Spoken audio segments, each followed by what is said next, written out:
Hello, my grade 11 students. This is Mr. Rami Abbas, your English teacher.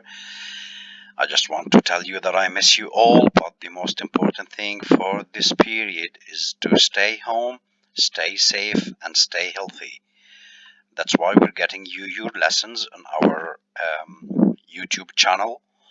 And today we have a writing lesson, one of the most important writing lessons that you frequently meet in your tests, because writers tend to use modifiers to add extra information to their writings. Okay, so let's get down to business.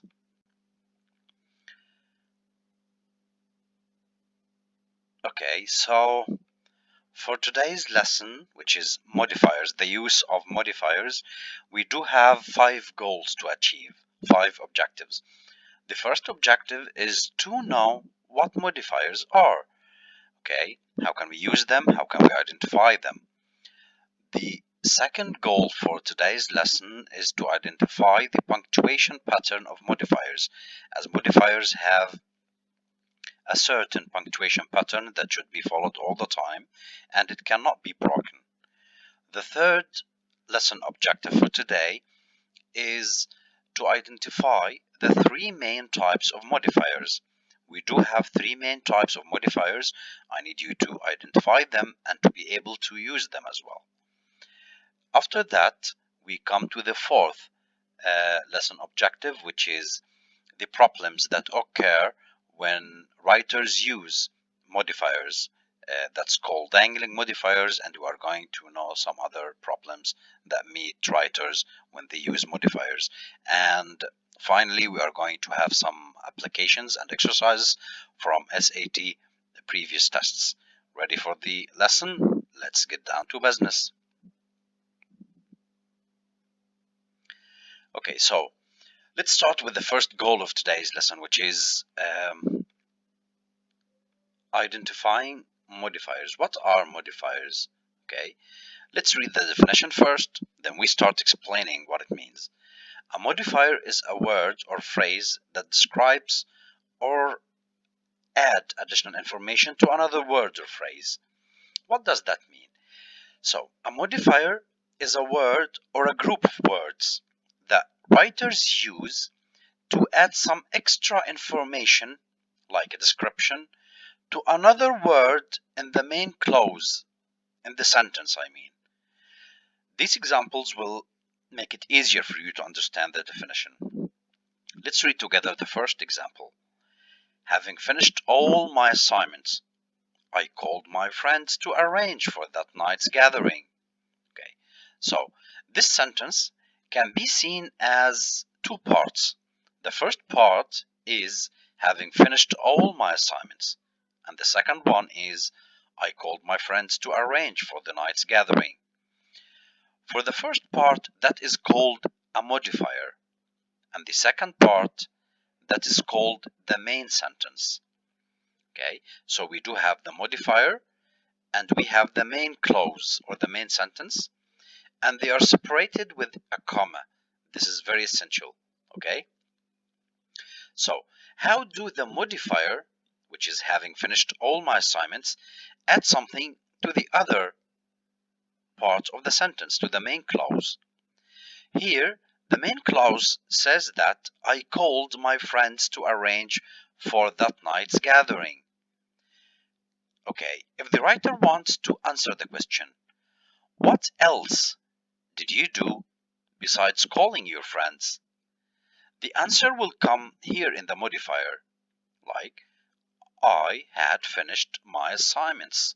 Okay, so I had finished my assignments adds something extra to the main clause, which is I called my friends. Okay, let's go through this example as well.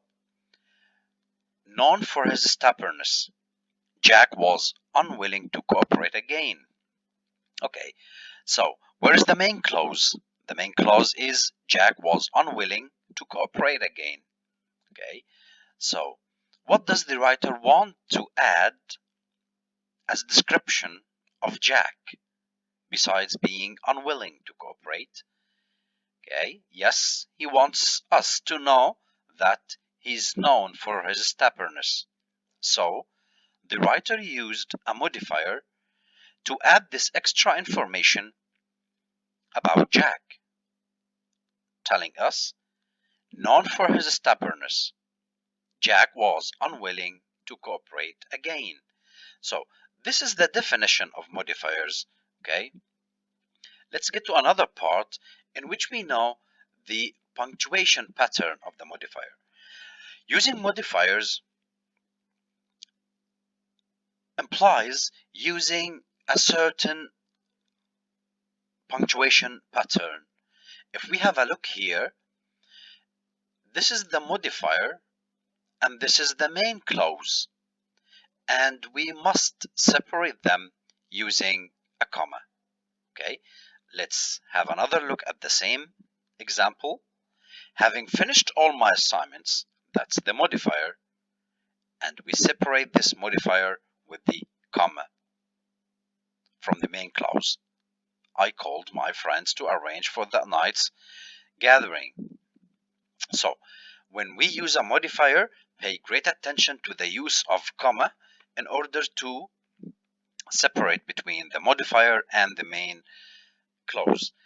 Now, let's get down to another very important part of today's lesson, which is the uh, main three types of modifiers. Okay, so we have three types of modifiers, which we should be able to identify them, and we do categorize modifiers according to the word they start with. Okay, so here we say there are three main types of modifiers based on how a modifier begins.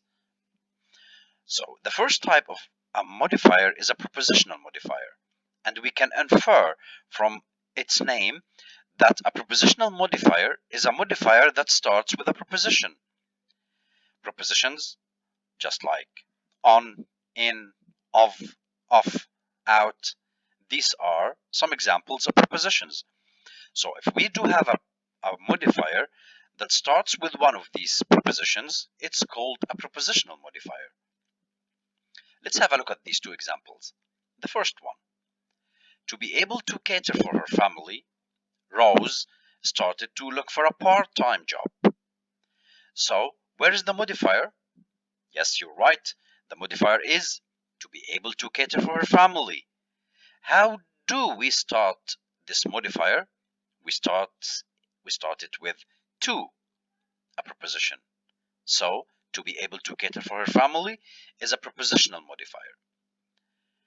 The second example, on meeting my teacher, I greeted him warmly. So, where is the modifier? On meeting my teacher. Where is the main clause? I greeted him warmly. So, how do we start the modifier? We started the modifier with on. It's a preposition. So, this is a prepositional modifier. So,